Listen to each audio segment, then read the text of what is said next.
પ્રભુ ઈસુના જીવંત અને પવિત્ર ત્રિએક નામમાં વાલા ભાઈઓ અને બહેનો, આપ સર્વને લોગોસ બાઇબલ સ્ટડી તરફથી હું પ્રેમી સલામ પાઠવું છું. અને આજે 2025ના વર્ષનો 344મો દિવસ 10મી ડિસેમ્બર 2025 અને બુધવારનો આ દિવસ આપણા જીવનોમાં પ્રભુએ બતાવ્યો માટે પ્રભુનો ખૂબ આભાર માનતા પ્રભુના નામને ધન્યવાદ આપીએ છીએ. ઘેટા ચોરનાર. એક ગામમાં બે ભાઈઓ ગામના લોકોની સાથે રહેતા હતા. અને આ બંને ભાઈઓ રાત્રે જે ગામના ઘેટા પાળકો હતા, ભરવાડ, અને એમના વાડામાં જે ઘેટા તેઓ બેસાડતા હતા, એમાંથી દરરોજ રાત્રે એક ઘેટું આ બંને ભાઈઓ ચોરી લાવે અને બીજા દિવસે કોઈક જગ્યાએ વેચી દે. એમ દરરોજ રાત્રે કોઈ એક ઘેટા પાળકના વાડામાંથી ઘેટું ચોરી લાવે.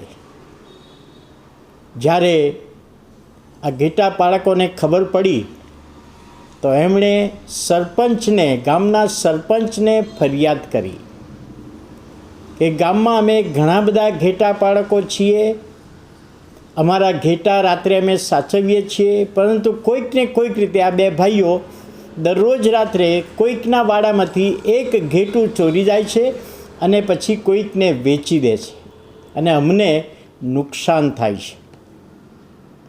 આ સરપંચે ગામના લોકોને ભેગા કર્યા અને બે ભાઈઓને પણ બોલાવ્યા.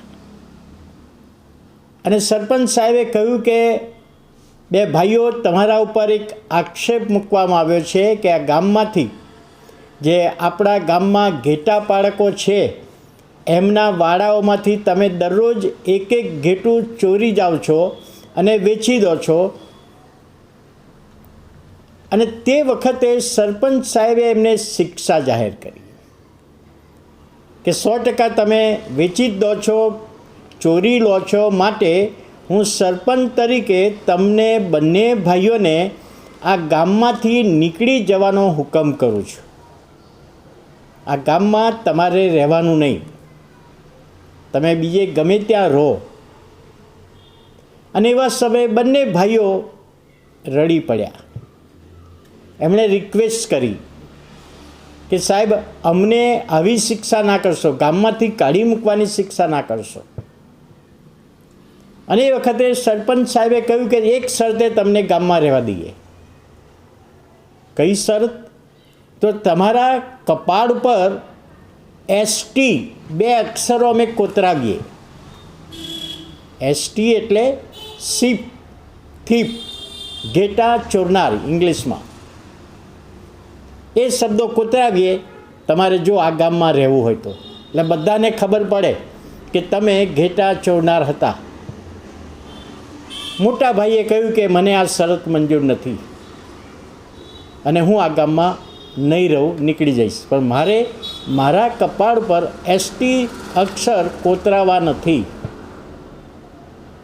નાના ભાઈએ સ્વીકાર્યું કે મારા કપાળ પર તમે ST અક્ષર કોતરાવી દો, મારે તો ગામમાં જ રહેવું છે. અને નાના ભાઈના કપાળ પર ST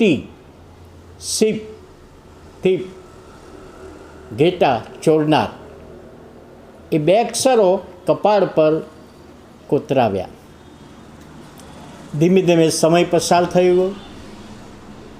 આ નાના ભાઈએ પ્રભુ ઈસુનો સ્વીકાર કર્યો, આત્મિક રીતે વૃદ્ધિ પામતો ગયો અને હવે તો એ મોટો પ્રચારક બની ગયો. સુવાર્તા પ્રચાર કરનાર, સંદેશા આપનાર સેવક બની ગયો. અને ઘણા બધા શહેરોમાં અને ગામોમાં એમને સંદેશો આપવા માટે બોલાવે. એક શહેરમાં મંડળીમાં એમને આમંત્રણ મળ્યું અને આમંત્રણ સ્વીકારીને રવિવારની ભજન સેવામાં એમણે સંદેશો આપ્યો સુવાર્તા વિશે. અને સંદેશો પૂરો થયો, ભજન સેવા પૂરી થઈ, ત્યાર પછી કમિટીની સાથે એમણે મુલાકાત ગોઠવી.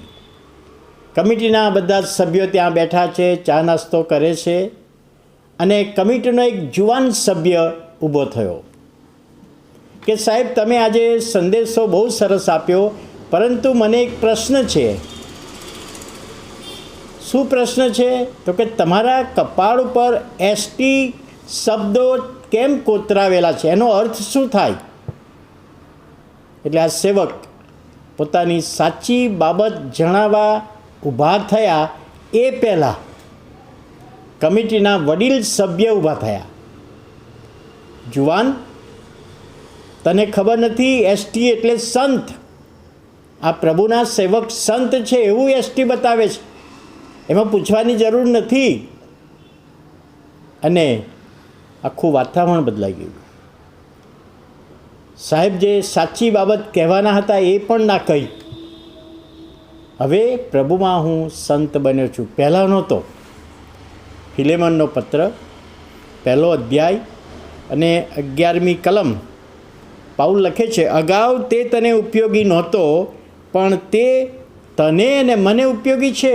પાઉલ જે ફિલેમોનનો પત્ર લખે છે, અને ઓનેસિમસ ફિલેમોનનો નોકર જે ચોરી કરતો હતો, પકડાઈ ગયેલો, એના માટે આ શબ્દો લખ્યા કે હવે એ પ્રભુને ઓળખે છે અને સેવાના માટે આપણને ઉપયોગી પાત્ર છે. વાલા ભાઈઓ અને બહેનો, આ એક સાક્ષી સેવાને માટે આપણને ઉત્તેજન આપનારી સાક્ષી. પ્રભુ પર વિશ્વાસ કર્યો છે, પ્રભુનું કાર્ય કરીએ, પ્રભુના નામમાં પ્રભુ આપણને સંત બનાવે છે. પ્રાર્થના કરીએ. પ્રભુ, અમે તમારો આભાર માનીએ છીએ, તમારા નામને ધન્યવાદ આપીએ છીએ.